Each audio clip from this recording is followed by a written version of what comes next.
So today I'm going to talk about the mysterious cerebellum. And it was pretty mysterious to me until I hit the pandemic era and started doing a lot of telehealth sessions. And as typically in the clinic, I do a lot of sensor integration. However, because telehealth is a different modality and it was very challenging to do strict SI, well, the kids are at their homes and the parents are doing the sessions with their children, kind of different structure had to take on. And I was taking a brain health coach certificate class at the same time and started learning there about the cerebellar function. And that kind of geared me to do a lot of research into how the cerebellum functions and what its real role is in development. And I kind of really got fascinated with it. And because I got fascinated with it, I started reading more and more about it and decided to get really interested in it and started doing some little case studies with my students and little kind of observations and things like that. And I wanted to share this information as I found this to be an interesting topic. Now, to be completely honest with you, I am a clinician. I am not a presenter. I'm going to do my very best to give you as much information as I can. There's going to be videos throughout this presentation. Some of it are going to be silent videos. I'm telling you this right now. So in case I forget about it later, I want everybody to know that there is going to be some videos that just don't require sound, and it's just easier to do it through my PowerPoint than it is to have Allison implanted and do it through her platform. Some of them will have audio on it, but this is just housekeeping item. And I welcome questions. I will do my best to answer them. But again, this is kind of like me doing a lot of almost like inquisitive type of things, and there'll be more to come after this as I'm planning on doing some like research studies on these exercises and things that I'm going to show you. So this is just like a preview. All right, so let's move forward to the first slide. So as we know, the cerebellum is considered the primitive brain or the little brain. And we know that it comprises of 10% of the brain volume. However, it contains 50% of the brain neurons. And what we know about the cerebellum actually came out from 1822 and through the lesion studies conducted by Rolando, and Florence. And through those lesion studies, they revealed the importance of the cerebellum for movement and coordination and motor learning. However, there's a lot more to it than just that, as we now found out. The neuroimaging studies that are being neuroimaging kind of came about in the 20th and 21st century, and we're learning more and more about the cerebellum and about brain function through neuroimaging. And this is how we're actually getting more information about the functions of the brain and the function of the cerebellum. And one of the most interesting things that the major part of the myelination period of the cerebellum is actually somewhere between completes between the ages of 4 years old and 15 years old. And it's much slower after that. And 80% of the cerebellum's adult size is actually attained by 2 years of age. So we can see that this is an area of the brain that's developed pretty early, that's myelinated pretty early, and it's fairly important for our overall function and development. So this is the anatomical structures of the cerebellum. It's composed of 3 layers. There's the Arch Cerebellum, which is called the ancient cerebellum. It has major connections to our vestibular system. It's responsible for our posture on the subconscious level. If you actually look at the picture, itself, you could see that it also is responsible for eye movements and oculomotor skills. So that's something to kind of keep in mind and to know. The next portion of the brain of the cerebellum is called the Palio Cerebellum, and that's called the old cerebellum. And it receives information from our tactile system and our proprioceptive system. It has major connections to our spinal cord and sensory systems. It's primarily responsible for progressive movements such as walking, running, jumping, and sprinting. Now, near cerebellum is a newer, a newer part of the cerebellum.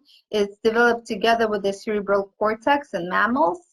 It is connected to the cerebral cortex via pons, and it plays a major role in the movement of the hands and the mouth. So you can imagine that it's important in the area of fine motor skills, handwriting skills, and sound and speech articulation. It's funny because I want to ask if you guys have questions, but I have to save that to the end, right? Okay, so this is the deep cerebellar nuclei of the cerebellum. And they are very important because they relay the output from the cerebellar cortex to the cortical and subcortical regions of the brain. And I specifically want to talk to you a little bit about the dentate nuclei. You guys are going to have to bear with my accent. I'm doing my best.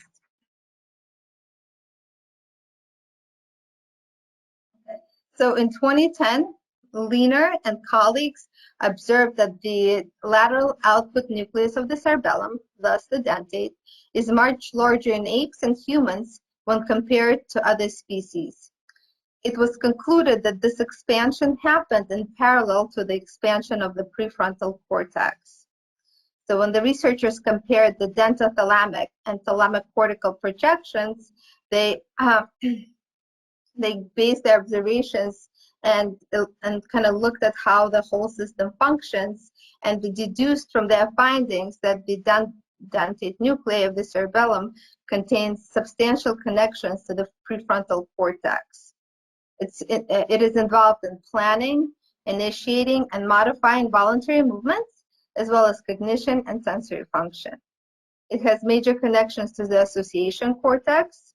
Overall, when they looked at it closely, they understood that it impacts ideation of movement through visualization. It's responsible for error detections, cognitive operations in 3D, word association, judgment of times and speed of objects. So it's a pretty important area. So many neuroimaging studies have been conducted since then, and there's a vast agreement among researchers that the human cerebellum responds to cognitive task demands. These findings negate the original assumption that the cerebellum has pure involvement in only motoric actions, because that's what the original thought is. The original thought was that it's just, it's motor, everything that's motor is cerebellum involvement, but now we understand that there's a lot more to it, and there's actually a lot of cognitive associations between the cerebellum and the cerebral cortex. So what are the functions of the cerebellum? So it's responsible for coordination, motor control, posture, speed of thought, speed of movement, speed of speech. It's, there's rhythm and timing component to it. It is also active involvement in conditioned reflex responses, mental imagery, anticipatory planning, aspects of attention, affective behavior, visual spatial organization, and the control of sensory data acquisitions. So there's a lot of things in here, huh? So I'm sure there's a lot of OTs in the crowd, so I'm going to talk a little bit about the cerebellum and the handwriting connection, because there's that, present as well. So there's been like a bunch of studies about handwriting, but I looked at the meta-analysis studies because they kind of collect every study and just kind of combined findings. So they provide like an analysis of all these studies, and they've come up with these conclusive findings that there's actually 12 regions of the brain that are responsive to writing, but there's 3 primary regions of the brain that are specific to motoric aspect of writing tasks. And those regions of the brain are the left superior frontal sulcus and middle frontal gyrus area, superior parietal area, the right cerebellum. So I don't know if you guys do this, but for our younger kids, we do the kinesthetic writing, right? So I don't know if anybody remembers what parietal lobe is all about, but I'm just going to give you like a little review of it. So the parietal lobe has a very responsive to the sense of touch.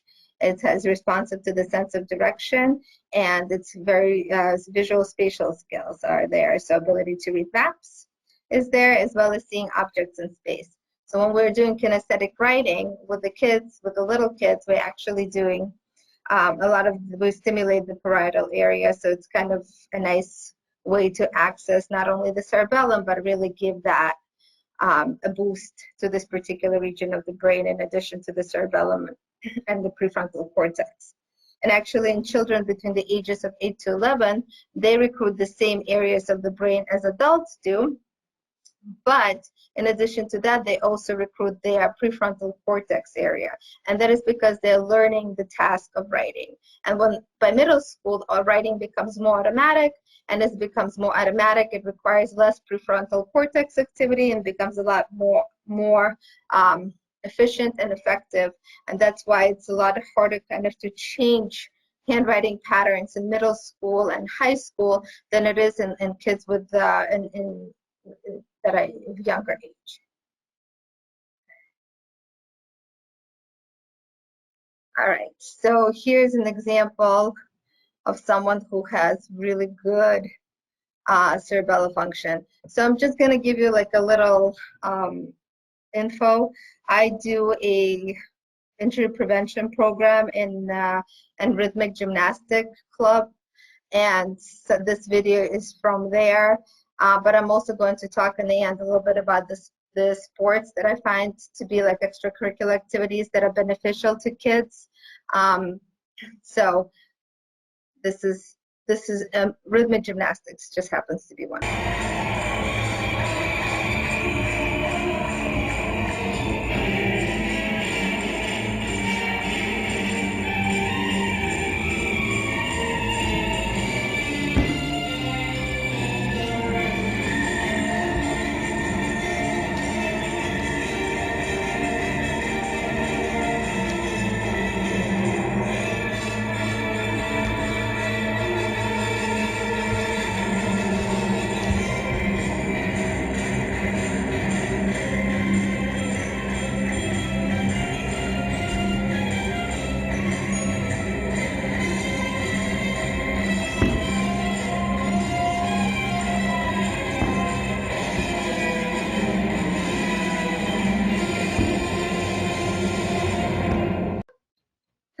All right, so what happens when the cerebellar function is not as beautiful as what we just saw?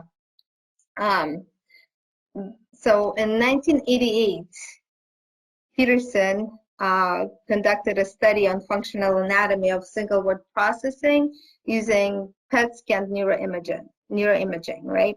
And the task for the participants was simple.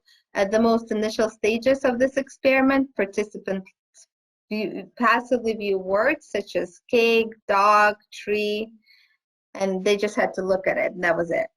At a second level of complexity, a motor component of reading the words out loud was added.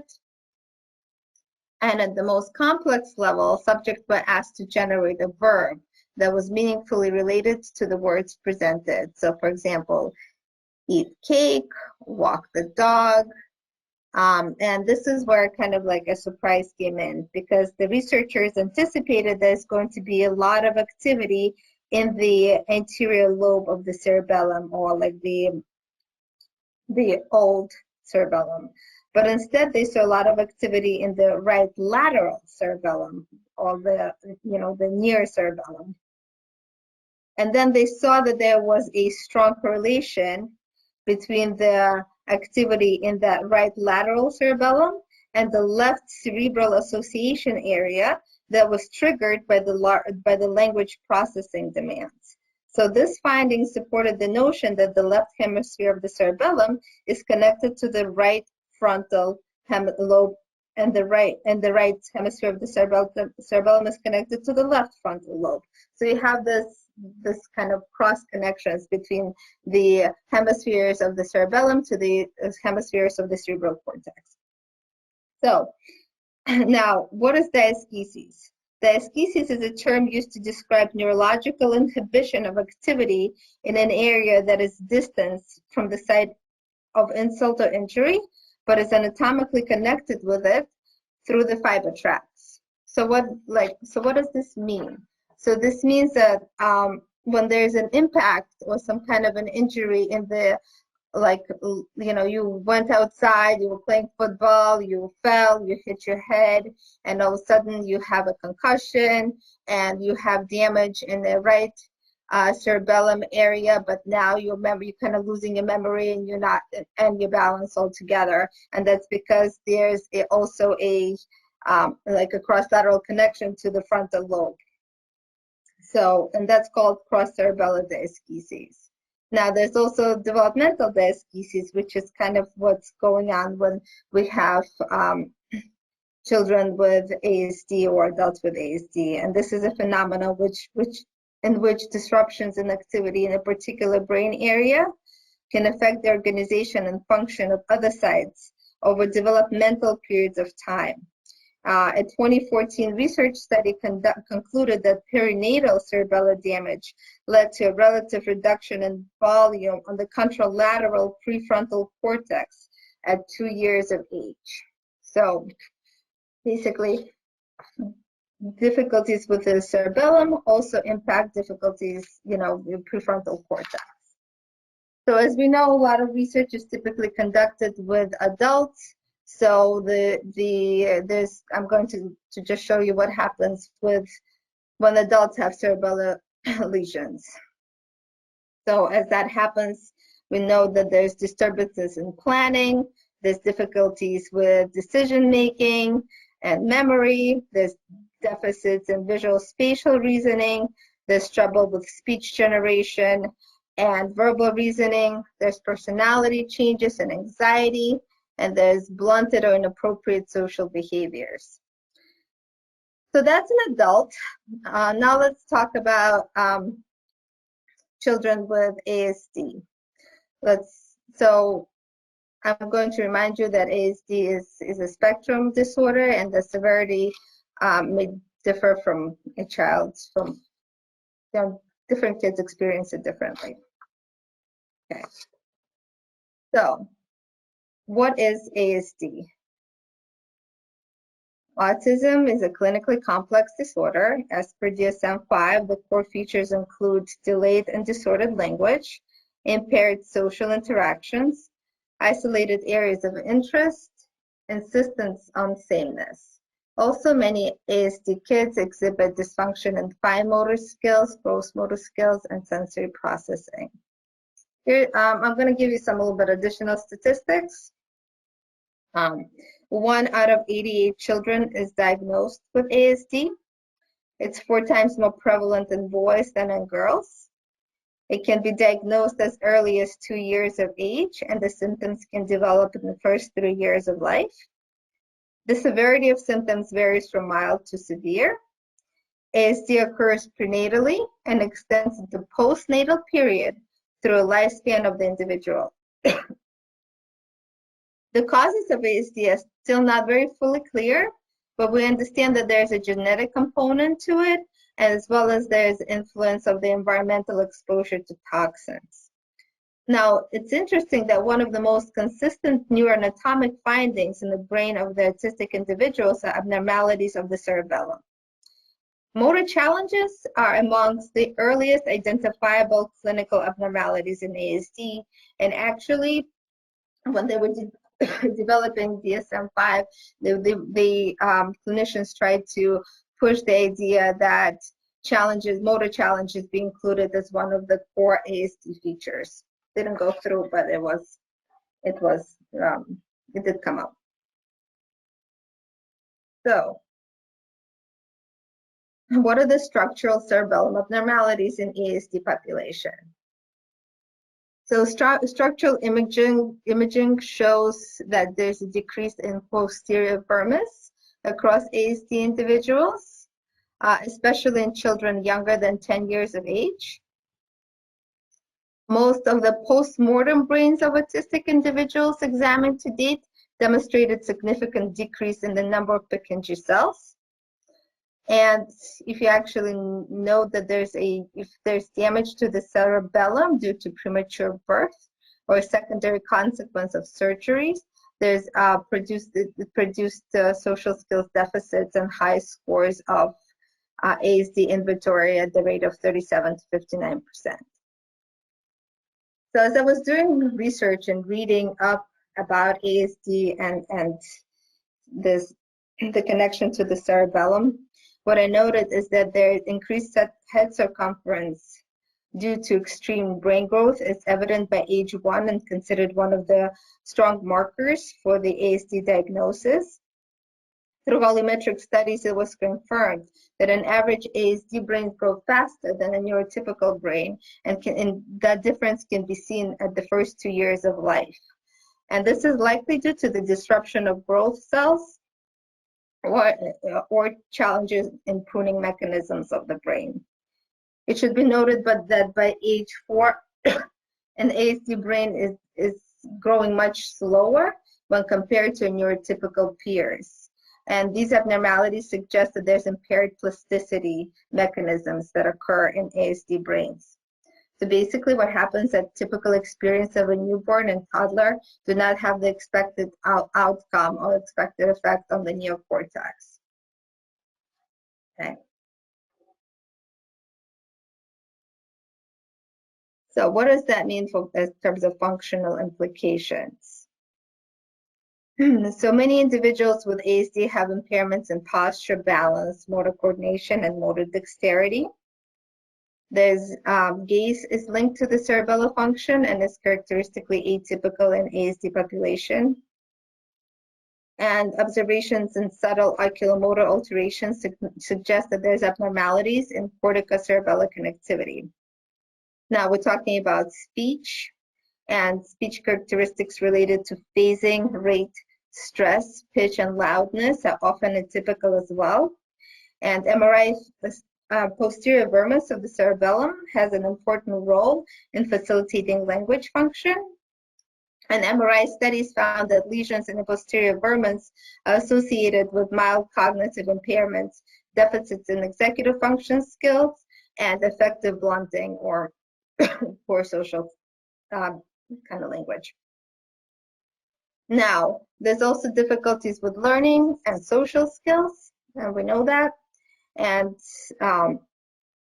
there's cerebellar nucleus that have projections that pass through the thalamus and connects to the part of basal ganglia that are associated with rewards. And cerebellum has other long and broad loops to the dopamine-based reward centers of the brain, so specifically nucleus accumbens. And if these connections are impacted, it will negatively influence reinforcement learning. It will also impact social learning.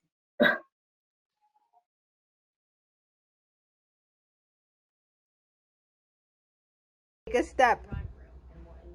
Okay, now lift the leg. Now take a step to 6. Just step onto it. Now lift the other leg. Okay. Now step to 3. And lift the other leg. Now 1, then 2, then 1. Then 1. Okay.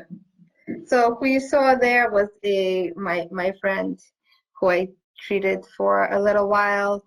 And you know, his cerebellar function was obviously not great as compared to somebody that I showed you who had excellent cerebellar functions. Obviously, these are two extremes, but one of them is an athlete and another one is a fairly impacted child with an ASD diagnosis.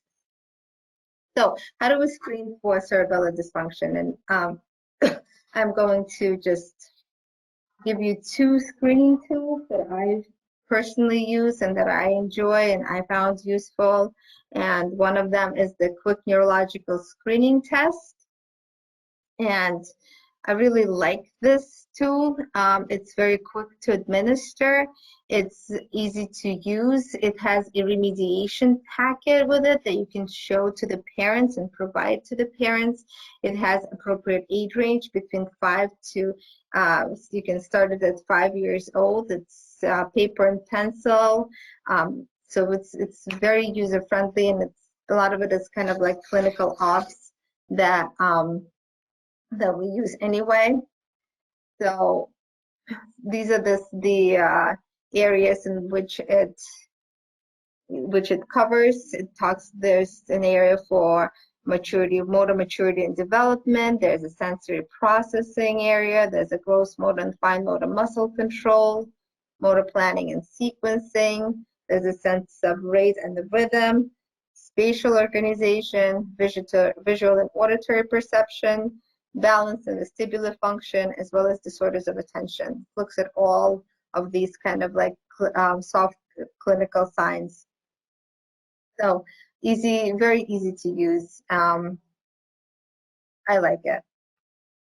Another one is COMPS. COMPS is like super easy. I mean, it's clinical. I think it has 9 subtests. I mean, Allison, the Therapro has a fantastic video on it, which I'm a little scared to play with. But I'm gonna try it. The video is posted at therapro.com if we wanted to send people that way, unless you want to try to play it on your end, go for it. You know what? I'm not gonna try to play it on their end. You could just send it out to them. I mean, it's such a cool tool. It gives you, it's basically clinical ops, but it gives you a lot of information in terms of standardization, just understanding what is expected at what age and how these clinical ops are related to neurological function. So it talks about, finger to nose and where this test came from and how to use it, and what are expectations. It does the same for supine flexion and prone extension postures, as well as the rapid forearm rotation. So it has all these clinical observations that we typically use, but it gives you statistics and data for it. It also makes you a little bit more aware as to what kind of neurological area you're addressing, and I mean, it takes like 15 minutes to maybe, to test and score it. It's super simple. Okay.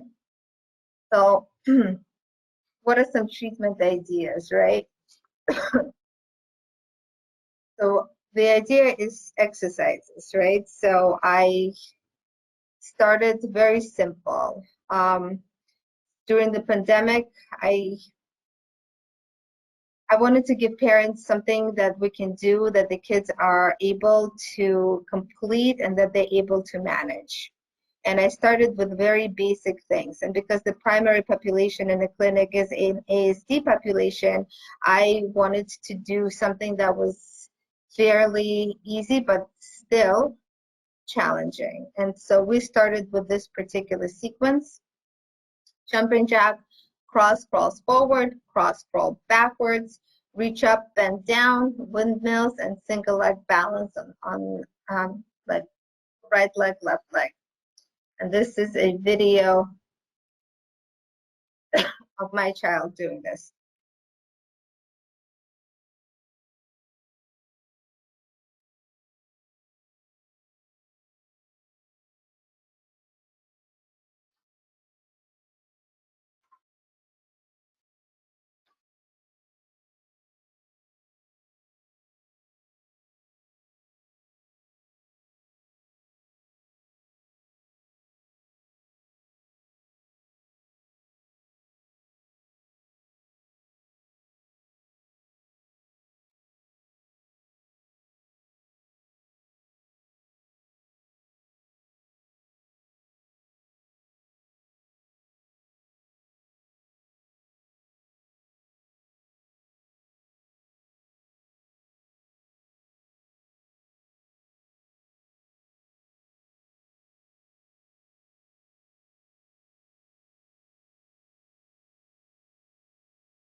Okay, so that looks pretty simple, right?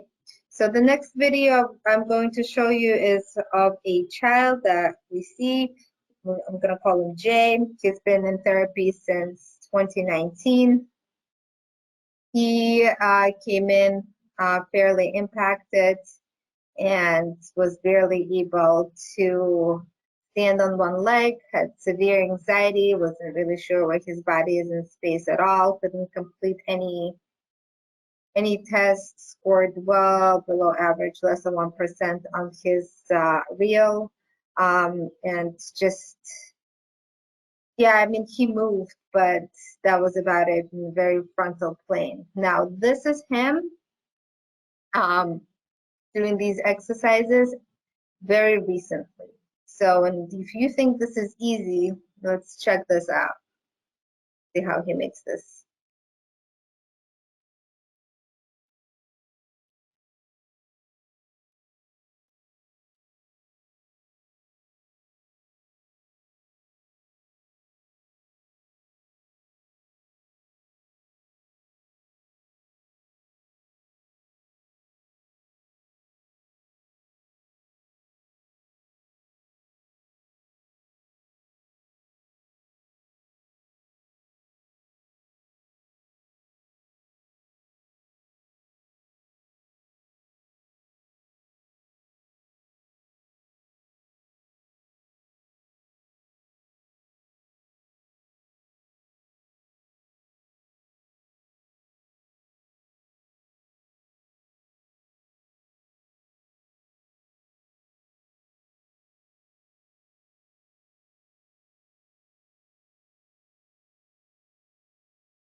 Okay, so this is a homemade video. I did it. This is why you see the door, because I was trying to show to him what I wanted him to do. The backwards cross crawls were super challenging for him, though he was practicing them at home via telehealth and as well as in the clinic. And still he had a really hard time with that. Even the regular frontal cross crawls, he also struggled. He was able to do them when he walked forward towards me, but then on the way back, if you saw him, he wasn't able to actually complete them. So, and this is, you know, this is after a good time in therapy, and as well, his parents are excellent in follow through and, you know, helping us complete these types of activities, and they're good with the home programming and stuff like that. They're very involved. So if you think this is easy, it is not easy for kids with challenges. Okay. So another cool activity that I enjoy doing that's is like there's basic Simon Says. So and we would start with that. And again, for kids with that are neurodiverse, this can be a challenge, just identification of all body parts. So you want to make sure that they're able to do this. But if your child is able to do this, the next progression would be something a little bit different. And this, I want to show this, so I'm just gonna go for it. Okay, Rachel, we're gonna try doing something a little bit different. Okay, I'm going to name a body part. You're going to create a movement with that body part. Okay? All right. Let's start with our head. Okay. Shoulders.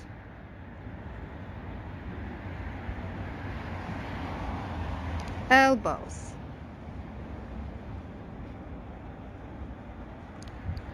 Fingers. Hips.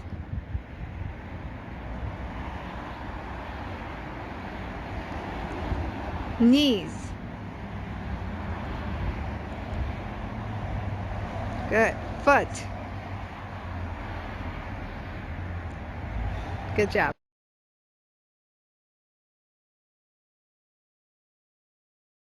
Okay, So as you see, this was a little different in the way that I asked her um, to do an action with a body part rather than just to point to a body part. Another to make this even more interesting, you can show a picture of a body part. For example, show a picture of a hand, have a child label and say, oh, this is hand, and then give you an action as to what it is that they can do with a hand or a foot or whatever body part you can do. So you can integrate the visual information, combine it with auditory language, and then combine it with an action, and then you're activating all the areas of the brain, the prefrontal cortex, cerebellum, the language processing, the whole shebang. So, and though we typically do, we tend to talk a lot to kids, but I think if we talk a little bit less and actually ask them a little bit more, we can get more function.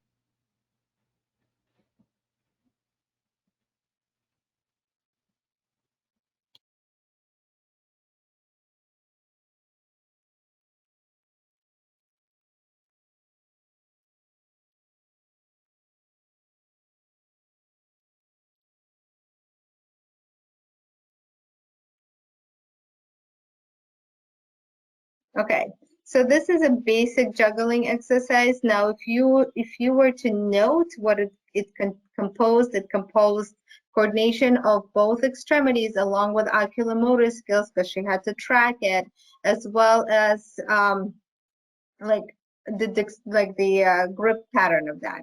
Now, it's really hard to do this with a ball, so I would start with a bean bag or a sock.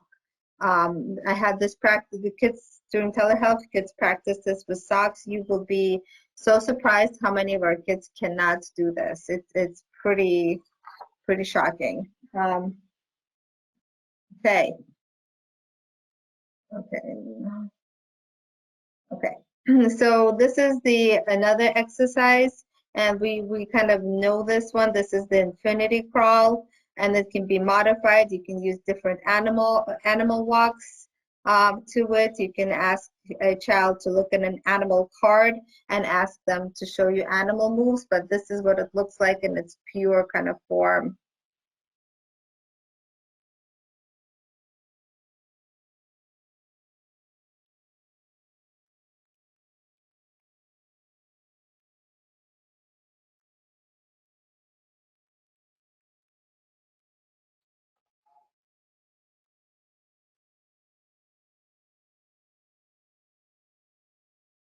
Okay. Okay. This is another exercise that kids have a really kind of hard time doing, but because it involves a lot of crossing of midline, and a lot of coordination. So this is what this one looks like.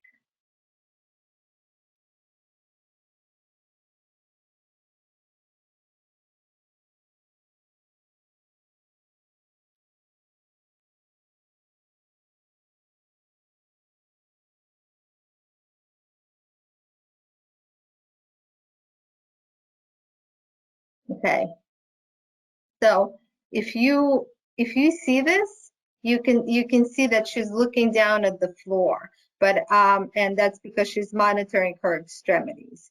But if you ask her to, I asked her to look up at the end, and she was able to look up, but then at that point she already had the motor pattern down. But as she was learning the motor pattern, she kind of struggled a bit in the beginning. So let me see. This is another version of this, where I had to look at visual cues. So I gave her just visual cards. So I was standing in front of the hula hoop, and she had to look and tell me a visual, like a card that she was seeing as she was walking. And let's see what her performance looks like with that. So you see her eyes are now fully directed towards the card. She stutters here.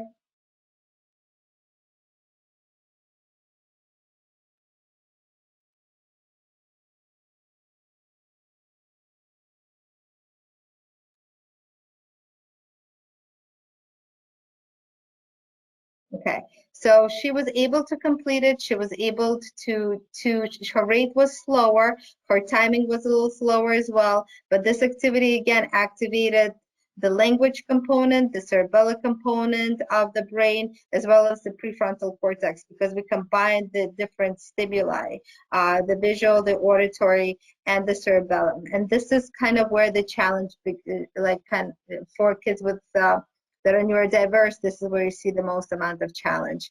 And I want to show you a video of my friend that you. John, the first thing I want you to do is walk in a cross pattern. First thing. So how did you? We just practiced that. You did a really good job with that. Can we try again? Squirrel. Squirrel. Cow. Cow. Pig. Turtle.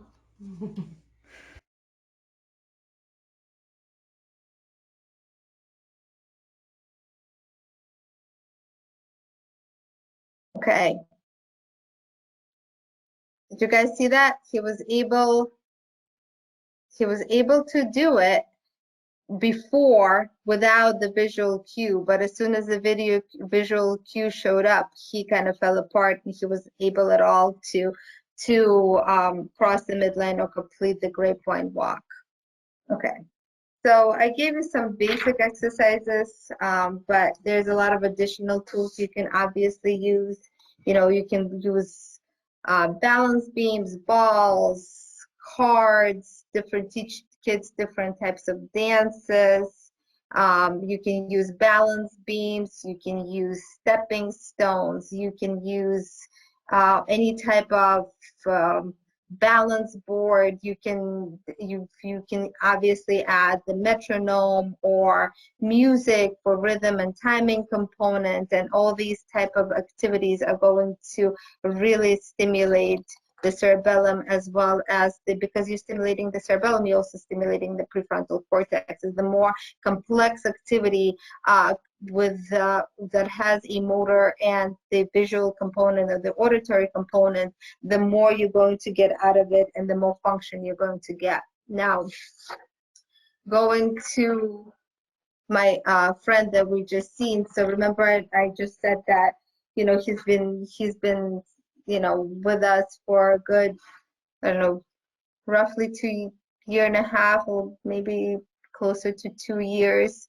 But he, you know, because there was, you know, he had like a year of telehealth or so it wasn't fully in the clinic, but he has made so much progress that, you know, his parents send me little videos of what he's able to do now, so I'm just gonna share with you. This is him in folding laundry.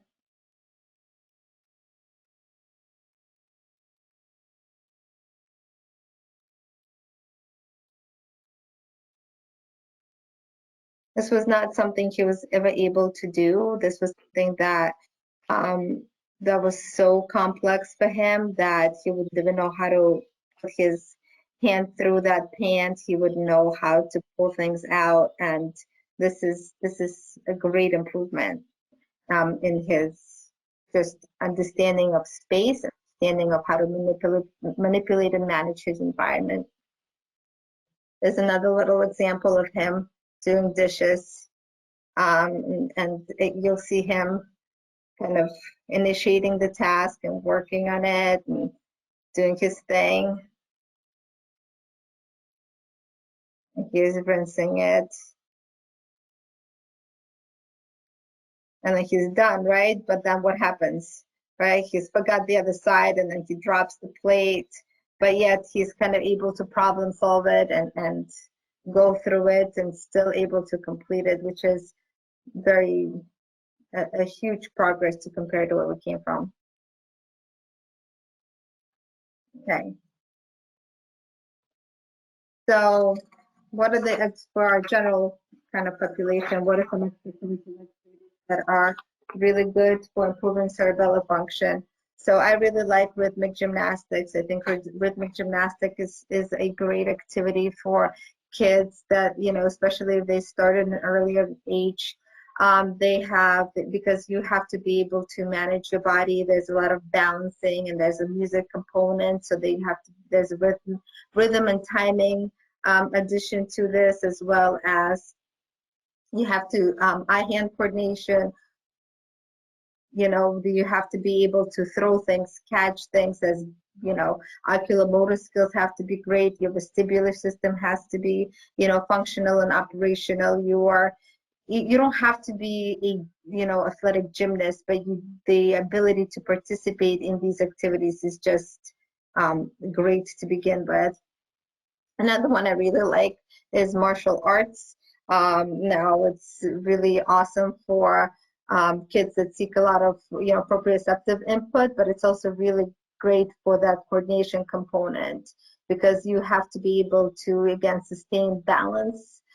You have to be able to target, you have to be able to move, you have to be able to connect between yourself and the punching bag or a pad. So, you know, martial arts is a good activity for our kids, as well as regular gymnastics, not just rhythmic gymnastics. I like rhythmic gymnastics a little bit more just because it has the music component to it and requires a little bit more coordination, but just general gymnastics is also really great for our kids. Okay, I think this kind of wraps it up. On my end, do you guys have questions? All right, so we have a few questions that are coming through. So one question is, when you set up a home program with fundamental exercises, how often do you ask parents to complete the set with the child? So the motor learning principle is that, first of all, everything has to be repeated a minimum of 5 times. So I ask the parents to do it 10 times, and I ask them to do it every day, at least once a day. Okay, another question coming through. Why does a kid struggle with crossing midline when you're incorporating the visual cues? You know what? I don't really know, but I think it is because they have such a hard time with just the motoric aspect of things, that when you are also integrating the visual aspect, that they're having a really hard time with combining the two components together. So if you take one skill and they kind of have that skill, but then you add an additional load, and now they can't perform the skill that they already had. So I'm thinking that is because they're having challenges with their cerebellum and cerebral cortex connection, and this challenges how it can translate into function. Okay, another question that's come through. Do you think he would have done better reciting alphabet instead of reading cards for automaticity? So it's possible. I don't know. He's just learning his letters. So, you know, visual cards is something that he's already done before, and these were cards of animals, so he's familiar with them. Alphabet, I was afraid that he was going to get a little bit more confused with letter recognition, so this way I didn't push it. Okay, have you found any exercises for wheelchair users with cerebellum deficits? So there's chair yoga that is actually really great. That can be used, and you can kind of research some of that. Also, there is hand dancing. So I'm not sure how exactly when you're talking about chair use, but there's hand dances that people do, and that's also requires coordination. And you can actually, if you just go on YouTube and YouTube hand dances, you'll see people like literally dancing with their hands, and you can use that instead of feet.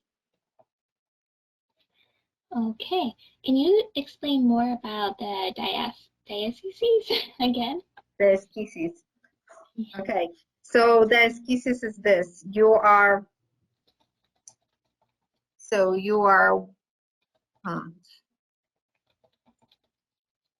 trying to like find different words. Okay. You're walking around, you kind of, somebody hit you in the head, right? And they hit you in the back of your head, and they injured your cerebellum. Okay, so now you are you are having challenges with your balance, posture, and coordination, but also you're having challenges with language. I'm not, and that is because you have cross-lateral connections between the two hemispheres of the cerebellum to the two hemispheres of the cerebral cortex. Those are crossed, so whatever is going to, though it appears that the cerebellum is only damaged anatomically and structurally, because there's tracts that go between these two areas of the brain, you're also going to have an impact in your prefrontal cortex, which is what dysesthesis is. All right, where did you get assessment books? So Therapro has them, like the comps, the Therapro has them, and I don't remember, I got the quick neurological screening tool such a long time ago that I don't remember exactly where I purchased it from, but I found out about it from, what? Therapro does sell that one as well, so that you can. Oh, it does, okay, there you go.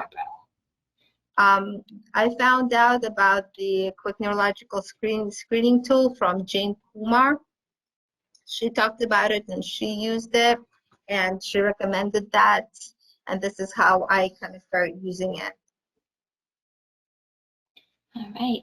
Does a little boy have ASD or motor dysgraphia? I cannot disclose that information. Okay. Have you heard about balanced auditory visual exercises? It also provides interventions you discussed and highlighted here during the webinar. So you're talking about Bolovics? Yes. So I didn't say I created these exercises. I just said I utilized them and I put them together. But yes, that is a very cool program. It is. So my thing with it is that it's a bit complicated, and for kids with with ASD, and that have a lot of trouble with coordination, completing the whole program is quite challenging. So having modifications is a little bit easier for them. So I find that downgrading activities and starting down low, starting with basic coordination activities is better than pushing them towards something that they will not be able to complete, and that can be very frustrating to them. Okay, are there websites you recommend to buy tools and toys to incorporate into therapy? On my website? No. Yeah, or any other websites you recommend? No, I like Therapro. They have good stuff. I like Fun and Functions. They have good things.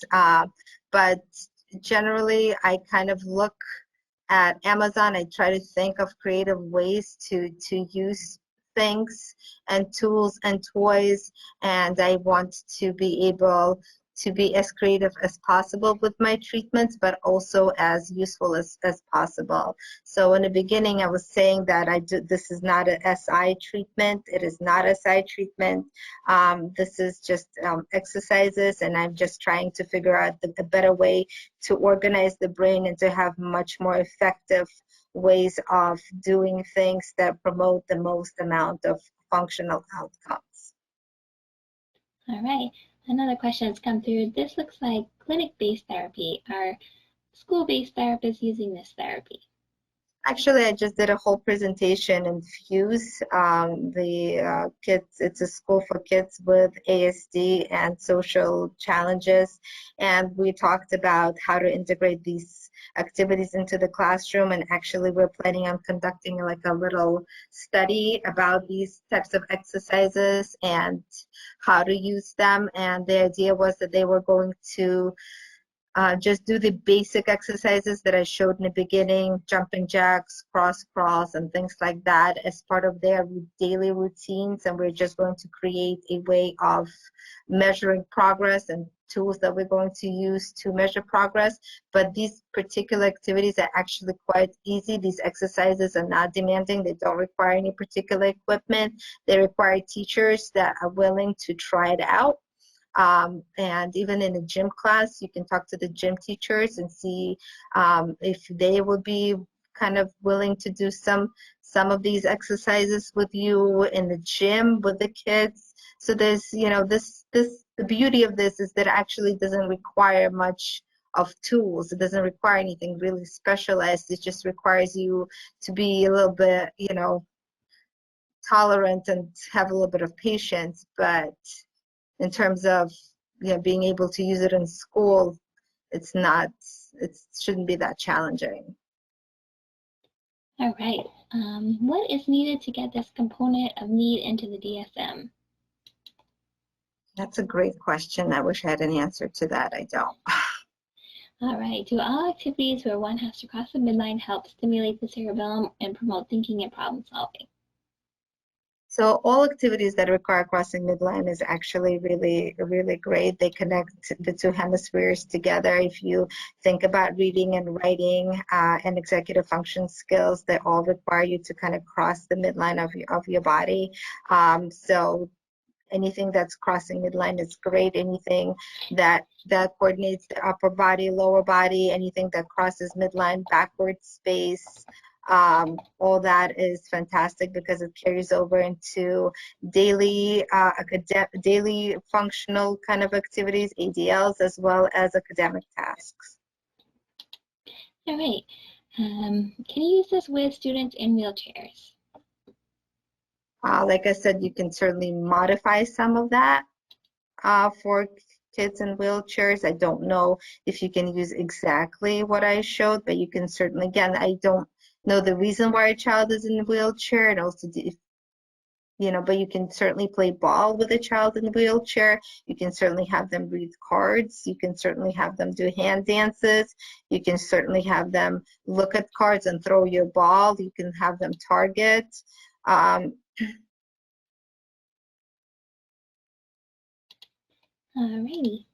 May we see the third slide again and overview the links between development and function relating to what we saw in some of the videos.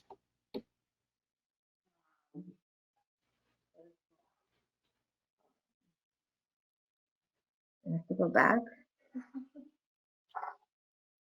Give me a sec. Are you talking about the nuclei of the cerebellum? Yeah, the third slide, the anatomical slide. Anatomical slide. You guys have this in your handouts, right? So you can print the handouts, right? Am I correct about that? Yes, correct. Okay, so you just want me to review the what the difference between the ancient cerebellum, the old cerebellum, and the near cerebellum? Is that the question? I just want to make sure I answer it. Yeah, I think they're trying to look for the links between what we saw in the videos and the anatomical, what you were showing there. Okay, so when we were talking about just the structural cerebellum, so the arch cerebellum is the basic cerebellum, the ancient cerebellum, and it connects to our vestibular system. So any type of balance, any type of postural control, anything, that's your vestibular function, right? So you've probably seen that. When you're talking about the old cerebellum or Palio Cerebellum, it talks about a tactile, so that's mostly our tactile system and proprioceptive system. It has major connections to the spinal cords, and it's responsible for progressive movements such as walking, running, and jumping, right? So we're talking about that. That's this printing and anything that requires you to move forward. So I'm sure you've seen that. And then there is the new cerebellum. And and that's connected to the cerebral cortex, and that's where you have the movements of the hands and the mouth, and the fine motor skills are impacted by that, and the articulation for speech. So when the child is looking at these cards and they're saying the word like frog, okay, or the word car, they're already activating that component of the cerebellum and the frontal cortex as well, prefrontal cortex as well, because they also are verbalizing it, right? So you have the language aspect of that, and you combining that with movement, so it activates all the other aspects of the cerebellum. Does that Okay, answer all the right. question? Thank you so much for this webinar. Of the different studies and research you found, what would you say the best research to support these activities? We need to show that our activities are evidence-based. So if you actually look and just Google cerebellum and ASD, you're going to have a bunch of, it's not even a bunch, it's going to be huge amount of articles that are going to come up. The exercises that I have for you are not, I like I said, I'm just using that, and I'm going to be collecting data on it. I just have a few case studies that I stumbled upon, just through my own practice due to COVID-19 and the telehealth aspect of that.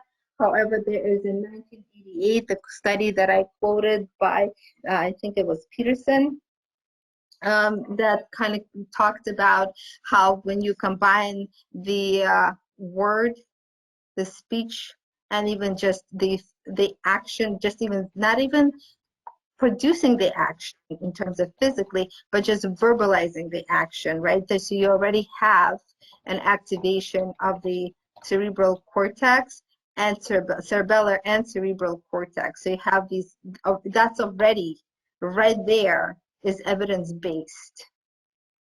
Okay, so that this is happening, and this study was conducted in 1988.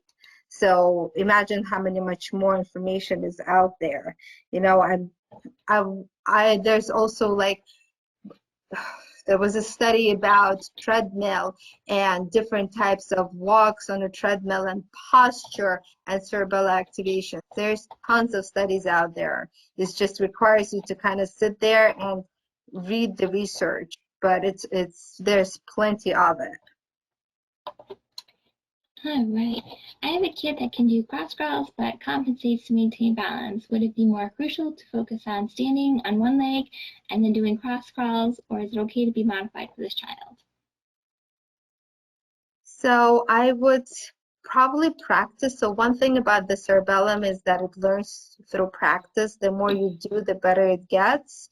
So if ultimately, what is your functional goal? Like if you want your child to be able to sustain balance on one leg, to participate in, doffing shoes, or, soccer games, or whatever it is, for whatever activity that you need the balance for functional reason, I would focus on that. The cross crawls are really great for crossing midline and just being able to activate the two separate hemispheres of the brain, kind of integrate them together. So I would practice that as an exercise, but for functional use, I would just kind of look at your goal and what you're trying to achieve in therapy and focus on that primarily. Okay. If motor planning of crossing midline and visual cues together cause difficulty, how do you think that would impact handwriting and cutting skills? So handwriting is a cerebellar activity, and actually gets better the more cerebellar exercises you do, which I found to be quite fascinating.